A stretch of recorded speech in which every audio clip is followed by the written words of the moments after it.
Life is so hard. I have been betrayed by my own uncle, exiled for 3 years, and have nowhere to go with my extremely well trained horsemen and advanced artillery which can defeat any kingdom in India. My Majesty, why don't we just attack India?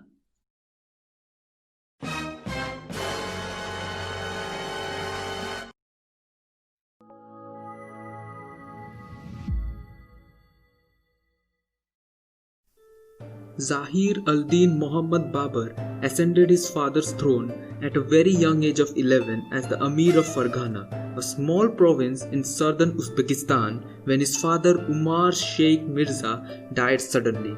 It was sudden because one of his fort balconies collapsed while he was on it.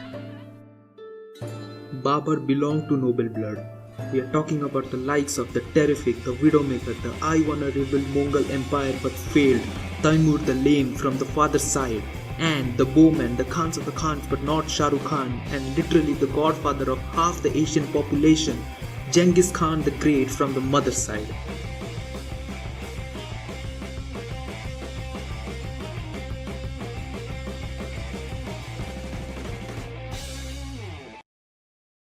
Young Babur was a talented, ambitious ruler.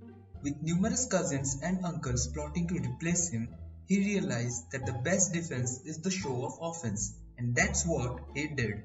Now, he fought a lot of battles before things got better for him. So, I'm gonna explain the whole thing in a simple way. Ready? Okay. This is a rough map of Central Asia in 1494. The kingdom of Farghana was more or less under the Timurid Empire. The local leaders constantly find themselves fighting with each other in the absence of a proper leader in Timurid central government, which results in the breakdown of whole empire in 1510. By 1497, he had conquered the famous Silk Road oasis city of Samarkand. While the young king was engaged in battle, his uncles and other nobles rose in rebellion back in Farghana. He quickly ran back to defend his base, which cost him the city of Samarkand. By 1501, he regained both the cities back, only to lose it to a nameless Uzbek ruler, Shaybani Khan. This marked the end of Babur's rule in what is now Uzbekistan. For 3 years, he wandered Central Asia homeless, gathering followers and plotting his comeback.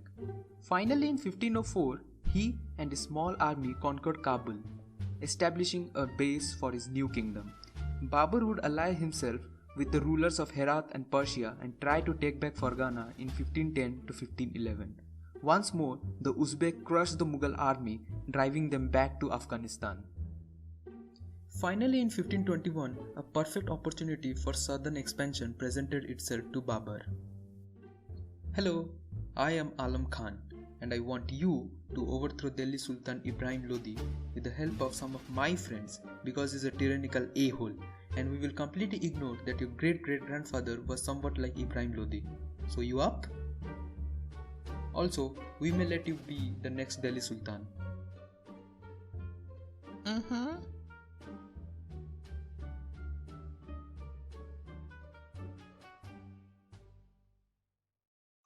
After 4 years of raiding India, Babur was finally ready for his all-out attack on Ibrahim Lodi. With the help of Alam Khan and the governor of Punjab, Babur descends into the Indian plain with an army of 12,000 horsemen against Sultan Ibrahim's 100,000 men and 1,000 war elephant. Although Babur appeared to be terribly outmatched, he had something that Lodi did not. Guns.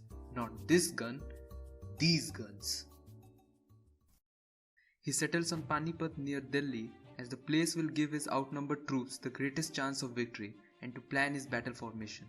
The guns, unknown in India, are strung out in the center, with room between each shooter for cavalry to burst through.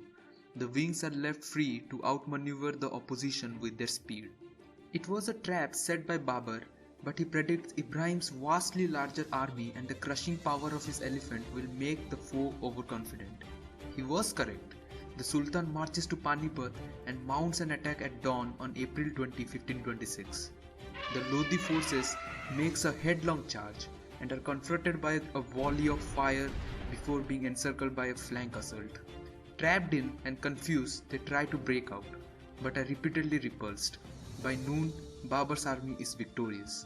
He now controls all the land between Kabul and the frontiers of Bengal.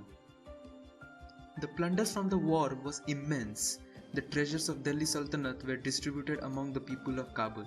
A 40-gram diamond was presented to the Gwalior Raja family in Agra, who remained loyal towards Babur during the battle. This diamond was none other than Kohinoor. This act of kindness earned him the title of Kalandar, a saint with high level of spirituality. But things were about to go worse. For Babur, this was his life's biggest challenge.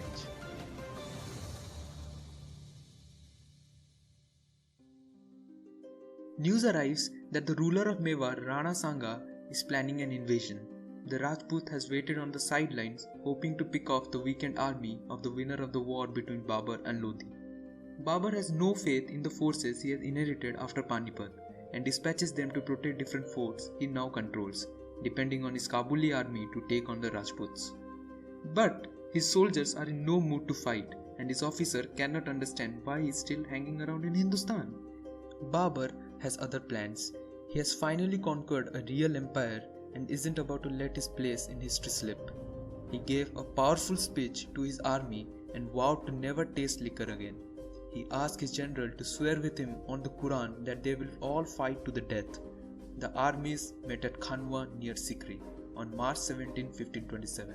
The battle is much harder fought than the one at Panipat. But Babur's firepower, his superior battle formation, the mobility and the discipline of his horsemen eventually prevail over an army 10 times the size of his own. He spends his 3 remaining years by concluding treaties, quelling rebellions, collecting his poem into a divan, and documenting his hatred towards Indian culture and stigma. Yes, you heard that right.